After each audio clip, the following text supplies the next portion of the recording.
My name is Sarah. This is my colleague Tom, and somewhere in the ether is Nancy. Nancy, do you want to say hello so we know we can hear you? Yep, hello, and I'm waving, so that's me. She's talking, but we can't hear her. Oh dear. Uh-oh. Oh no, we can. No, You can you hear me now? But we can't see you. Really? I've got my video going. We can see you online, but not. I should be a little tiny person up above your screen. We did do this. That's all right. Well, let's not worry. She's definitely there, and you'll see her shortly. So we want to tell you a bit about a course which we have been busily developing. It's now live. But before I say any more, I'm going to make you watch the introduction. That's a much better idea. So let's.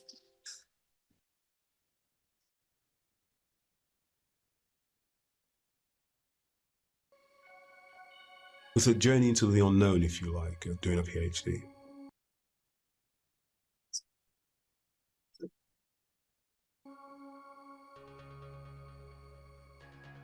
I think a lot of people have misconceptions about what a PhD entails, what is needed for a PhD, what background you need to have, how smart you need to be. This course is great to help people start with the right frame of mind. It explains what that entails, what you can do afterwards, what kind of challenges you might anticipate. There's so much advice and insight in this course which is of use during your first year. This course is not just for people thinking about doing a PhD. It's going to ensure that expectations are managed properly and that eyes are open to what's involved in a PhD. And I think that all of these things will potentially have a benefit throughout the whole PhD process, not just at that beginning, but they will keep people better on track all the way through because of a better grounding and a better orientation to what it's all about from the start. Is a PhD right for me is a 3-week online course that gives you the foundation to answer that question with confidence. Please join us.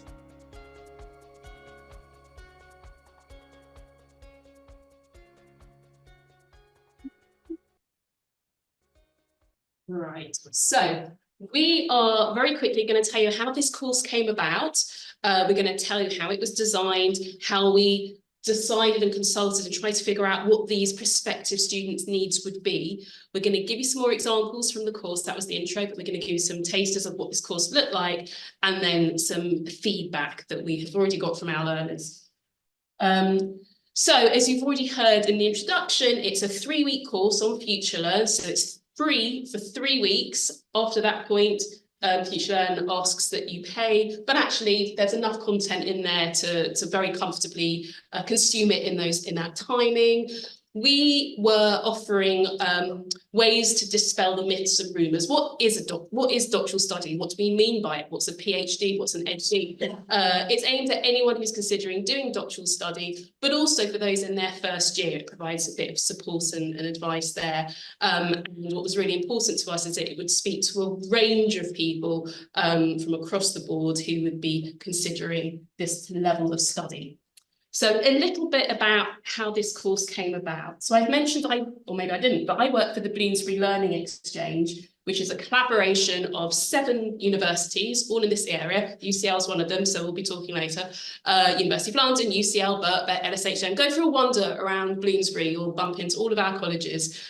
And across our consortium, we were aware that there is an issue with underrepresentation of doctoral students. Our institutions need to make better widening participation activity.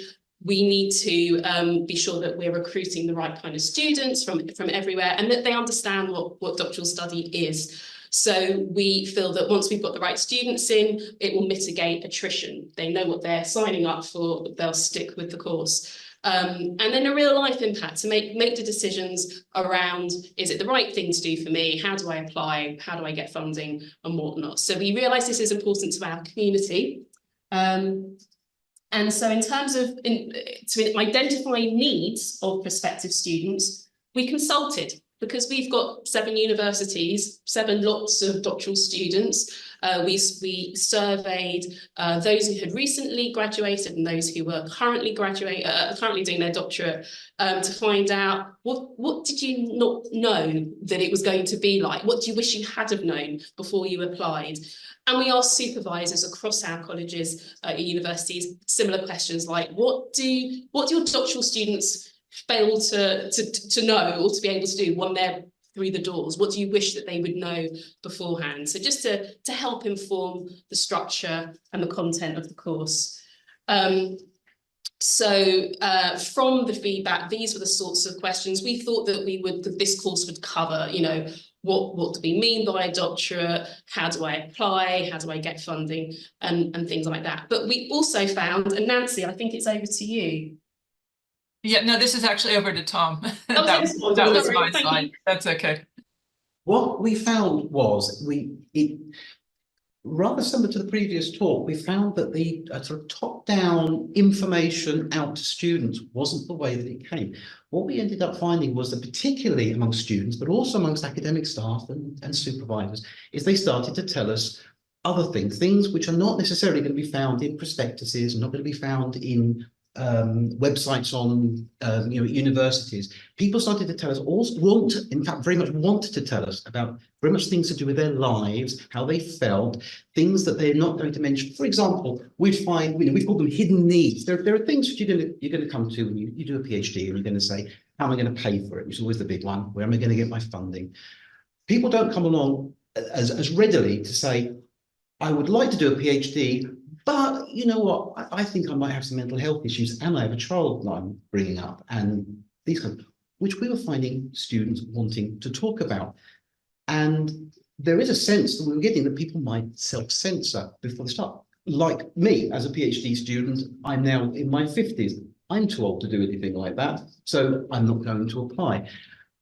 We found that was the tip of the iceberg. There's plenty of other reasons as well where people just wouldn't apply, wouldn't think that, and wouldn't raise issues. So and what we found was some strange things. We sent out these questionnaires, we spoke to people, we found only about 50% of people applying for a PhD looked on academic websites to find out. The majority actually went and spoke to people that they knew, either had a partner or a work colleague or someone, about what a PhD entailed. They didn't go. And interestingly, and we don't know if it was the same 50%, about 50% said, I wish I'd known more before I started. But it wasn't necessarily, I wish I'd known more about funding. It was all sorts of strange things. It was a very holistic, it was very human, very holistic notion of the PhD. It was an experience as a person, not just as a set of, points to tick in on a questionnaire or things that you would apply for. So what we began to get from our questionnaires was there was a very human experience, what we were calling our hidden needs, as well as the overt ones, which always begin with funding and the very practical things that people are going to raise. So when we began to develop our course, what we found was, instead of perhaps the top-down course, going and getting experts and getting them to explain, and then people coming to the course and saying, right, here's the expert explaining, it became the development and the collaboration all worked together. We were getting information, we were getting individual stories from people and their own individual personal experiences, and we were feeding that back into the courses we were making it. So we were then bringing this up with the people we were speaking to, that these things that were coming to us, that was then encouraging them to speak. And we found that the whole design of the course became, as you put it, non-linear. We found that we didn't have a sort of top-down, this is how you do it, this is what you need to know, now go away if you think about it and apply for this course. We found that the way the course developed was very non-linear. We had to fit it into a linear format for the Future Learn platform, which we put it on. But we've very much encouraged people to think holistically about the nature of doing a PhD. It's not just a matter of getting your funding, getting your place and going for it. There's this very rounded personal experience. And this was absolutely reflected in the way that we put the course together, the way we worked on the course. it was continually iterative of feeding the information we were getting and the stories we were getting back into interviews and back into speaking people, and then opening up with more and more things. And we found people really across the board, students and supervisors, really did want to talk about things that didn't seem to get talked about elsewhere. And what I want to just add to that, if that's all right, Tom, is so the people, when we say we, it wasn't me because I was on parental leave, but we recruited 3 doctoral students to author this course, Tom being one of them, a Birkbeck PhD student. So we had our 3 actual doctoral students writing about their experiences, as well as doing the research, which we didn't know we would need to do, to feed in. So it was very authentic. We also had Code Fellows, some of you here, Ashley, helping us with their experiences, the data from the survey, and the people that we interviewed for the MOOC. Obviously, we've got the info from them. So is that that one? Yeah, move along. I think we're on to Nancy. Okay, so to say that all of that kind of messiness that went into the creation of the course, you know, is like pieces all over the place, and we're trying to kind of put them together. We had to kind of glom them into the 3-week structure. Well, it didn't have to be 3 weeks, but that fit our course for future learning. And the other thing too is that all along the way, we didn't forget about the fact that we've got this MOOC, and we want it to be as active learning as possible.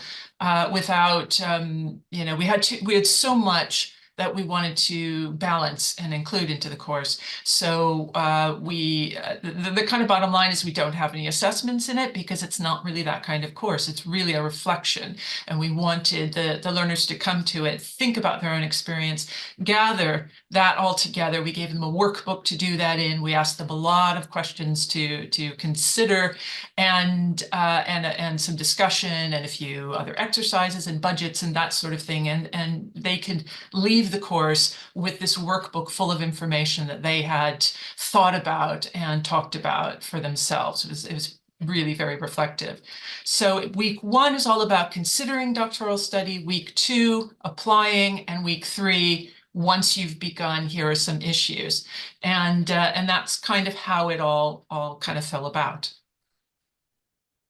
So now we have some examples we're going to give you. The first one, yeah, let me just, before you start this one is, we're not giving them in order, which is kind of fitting considering the way we put the course together. This is from week 3. So this is part of the whole kind of well-being section where what happens if you're starting to struggle. And this is a cut down version of that video because we were conscious of time for this talk. So this is about half, and it's not the neatest cut down, but it should make sense to you.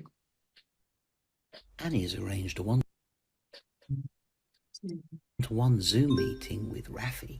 Hey Annie, how's the PhD going? That's what I wanted to speak to you about, Rafi, if that's okay. Yeah, sure, that's okay. Well, I can't really speak to my supervisor about it. It's natural to have a few worries, Annie. I know, but how I feel is worse than that. I start feeling depressed. Everything starts to feel so oppressive. The university, the campus, even just walking down the street. I want to get this PhD, I really do, but at the same time I feel so frightened and anxious all the time that I just don't think I'm up for any of this. Can I give you a piece of advice? Speak to your supervisor. I can't bother with my worries. She's just my supervisor. Yes, you can. Your worries are very real. Tell your supervisor how you're feeling. And she'll feel as though she made a mistake in choosing me. Annie, you're driving yourself crazy thinking like this. Just take a step back. Listen, since starting my PhD, I've been having some real issues too. Really? When you've got a 4-year-old to look after all on your own, you don't really have any choice but to cope, but that doesn't make it easy. Very soon after starting my PhD, I began worrying that I'd made a big mistake signing up for this. I seemed to be working all the time, my job and Leo during the day, my PhD at night. I'd scaled back to part-time with my job, but pretty soon I started to find that routine really tiring. I seriously started to consider giving up. What did you do? Oh, you spoke to your supervisor. Absolutely. Yeah. I'm so glad I did, Annie, because he was great about it. He told me I was burning myself out and practically ordered me to take some time out. I'm actually enjoying doing my PhD again. And that's because I didn't bottle my feelings up and keep them a secret, but I went and spoke to my supervisor. Will you do the same? Okay, I'll speak to her. Excellent. Believe me, Annie, you'll feel better for it. Perhaps you're right. So throughout the MOOC, as well as there being interviews with current doctoral students and supervisors, we've got these 4 characters and we've got these amazing actors. I keep saying we, I'm sorry, it was you. I was doing other stuff. And that our 4 characters represent the types of prospective students that we hope will be looking at this MOOC and recognising themselves in these situations. Can I just quickly say, because we were very worried as it was going on, and these little drama bits that we created, and it became one of these things where we realised we'd bitten off not more than we could chew, but stuff that we struggled to chew. Annie's arranged one. That video, and there's the cut it down version, that on the engagement on the course, there's a huge spike of engagement with that video from learners using the MOOC, people responding to this, and it's really given us a boost with these little drama videos. The learners really do respond to them, they engage with them, and that's kind of why we were trying to reflect this holistic experience, not just information, but just play it out a little bit like this. And it's extraordinary how they've responded, and that's been our sort of #1 bestseller in terms of engagement. It's quite extraordinary. Nancy, tell us how the video fits into the course. Yeah, so that, like I said, that comes in week 3, sort of pretty far along. And this is kind of typical in a way. So what we're doing is asking them to watch the video and do a reflection task. In this case, it's to think about their own backup plan or support system if they're engaged in their studies and things look like they're going wrong, you know, just to have something sort of ready for them. And then in sort of discussion, so that's slightly more public forum, to just get them to maybe consider other things that Annie and Rafi could do to improve their own sort of chances of success and to deal with their own issues. And that's fairly typical all the way through. Okay, on to our second example, and this one, again, it's a bit of a cut down version of a longer video. That none of them are very long. I think 5 minutes is the longest, but this is about half of that. Hang on a second before you start it. I want to say that this one comes early in the course. This is one of our interview videos and deals with some of the kind of who, what, when, where issues for week 1. It's important to recognize that students come from very different backgrounds, you know, socioeconomic backgrounds, with different learning abilities, with different ethnic or cultural identities. Some people, they are the only person in their family or in their community who is doing high-level postgraduate study, and that can make it extra lonely.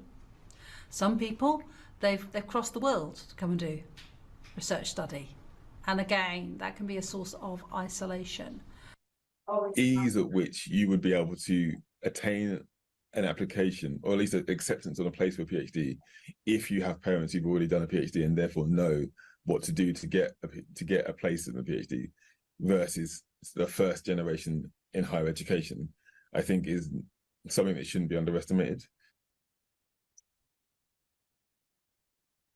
Absolutely. There are lots of academics who are dyslexic. And it's interesting to note that many academics with autism say that their autism is actually beneficial to their academic work. More generally, UK universities are now working very hard to ensure that everyone, including currently underrepresented groups, feels welcome and supported in their studies. No, you're never too old to apply for a PhD. At my institution, the UCL Institute of Education, our oldest doctoral student is in their mid-70s. The oldest I've seen in the UK was at the University of Manchester, and they were 104. So I feel very confident in saying you're never too old to apply for a PhD. Absolutely no excuses. Right. Tom, do you have a few words to say about how that came together? Yes, I just very quickly wanted to say that fact that it's all these little broken up, edited together videos has really come about not because of a sort of a design decision we made at the start, but this reflects this ongoing sort of weaving journey through the development of MOOC and speaking to people. We were interviewing people, and they were coming up with things. Then we were, feeding what we were getting from one interview into the next interview, and so on and so on and so on. And we don't see it on there, but we get some really unusual things. We have one where there's a whole rumination on the nature of guilt in its relation to study, coming out of the blue, not expecting it.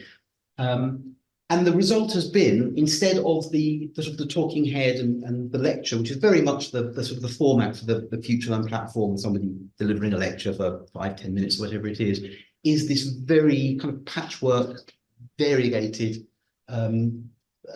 delivery of the way that it's done, which has very much reflected the way that this has been put together, whether it's been constructed. So again, it's this collaboration and development being the same thing at the same time.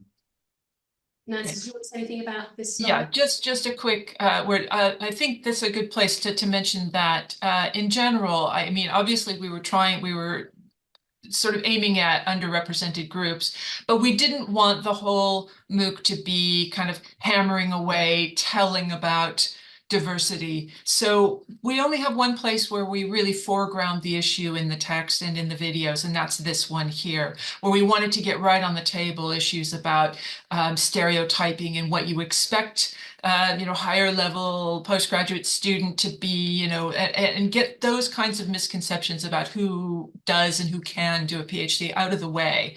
And we did that right here in this video early on, and asked people to think about their own possible sort of mental images that might be informed by stereotypes. So that's all I want to say about that one. Okay. Next. There we go. All right. So okay. Now we'll just say a word. We've got 2 minutes left, Nancy, to whiz through. I think this is the last slide. That's pretty much it. So this is just a chance. We've only been running since November, and we're still desperately trying to get the word out about this course so we can get more and more learners in there. But we've gathered a few bits of feedback. So Tom, do you just want to have a quick run through of those? Yeah, I mean, it's sort of we've been actually delighted at the feedback. People have really responded to it, and they've responded to it across the board. All the elements we put in the workbook that we included has been a runaway bestseller. The little drama episodes we've included, people have engaged with it, we found use out of it, and of course the bulk of it, all the rest of it, the information, the links that we put in, and the way that the interview videos have been put together with the experts talking and the students talking, and everyone's a kind of expert on their own experience. I think that the learners have very much responded as realised that it is a holistic approach that we've ended up taking to this course. It's not just that here's some information, now go away. There's plenty of information, but there's more to it. And I think that our feedback, I mean, this is just a little, it's an indication of it, but the actual, particularly on each individual section within the individual weeks, we're seeing some really positive feedback in taking this holistic approach. The learners are really getting a lot out of it.